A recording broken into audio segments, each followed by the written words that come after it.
વિકાસના કામો વિકાસ માટે કે ભ્રષ્ટાચાર માટે? વડનગરમાં રાજપુરથી કડબટિયા ગામ સુધીનો નવો બનેલો રોડ જુઓ તો આ જ પ્રશ્ન થાય. 93 લાખ રૂપિયાના માતબાર ખર્ચે તૈયાર થઈ રહેલો આ રોડ બનતાની સાથે તૂટવા લાગ્યો હોવાના ગંભીર આક્ષેપો ઉઠ્યા છે. સ્થાનિકોનો આરોપ છે કે રોડ બનાવવામાં નિયમોનું ઉલ્લંઘન કરીને માત્ર રેતી પર જ ડામર પાથરી દેવામાં આવ્યો. સોશિયલ મીડિયા પર પણ વિડીયો વાયરલ થયો છે. રોડ એટલો નબળો બન્યો છે કે લોકો તેને હાથથી પણ ઉખાડી રહ્યા છે.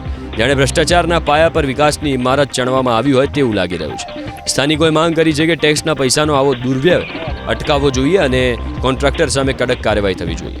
મહેસાણા જિલ્લા પંચાયત માર્ગ અને મકાન વિભાગના અધિકારીઓ બચાવ કરી રહ્યા છે અને કહે છે કે કામગીરી હજુ ચાલી રહી છે. વિકાસના કામો વિકાસ માટે કે ભ્રષ્ટાચાર માટે? વડનગરમાં રાજપુરથી કડબટિયા ગામ સુધીનો નવો બનેલો રોડ જુઓ તો આ જ પ્રશ્ન થાય. 93 લાખ રૂપિયાના માતબાર ખર્ચે તૈયાર થઈ રહેલો આ રોડ બનતાની સાથે તૂટવા લાગ્યો હોવાના ગંભીર આક્ષેપો ઉઠ્યા છે. સ્થાનિકોનો આરોપ છે કે રોડ બનાવવામાં નિયમોનું ઉલ્લંઘન કરીને માત્ર રેતી પર જ ડામર પાથરી દેવામાં આવ્યો. સોશિયલ મીડિયા પર પણ વિડીયો વાયરલ થયો છે. રોડ એટલો નબળો બન્યો છે કે લોકો તેને હાથથી પણ ઉખાડી રહ્યા છે. જાણે ભ્રષ્ટાચારના પાયા પર વિકાસની ઇમારત ચણવામાં આવી હોય તેવું લાગી રહ્યું છે. સ્થાનિકોએ માંગ કરી છે કે ટેક્સના પૈસાનો આવો દુર્વ્યય અટકાવવો જોઈએ અને કોન્ટ્રાક્ટર સામે કડક કાર્યવાહી થવી જોઈએ. મહેસાણા જિલ્લા પંચાયત માર્ગ અને મકાન વિભાગના અધિકારીઓ બચાવ કરી રહ્યા છે અને કહે છે કે કામગીરી હજુ ચાલી રહી છે.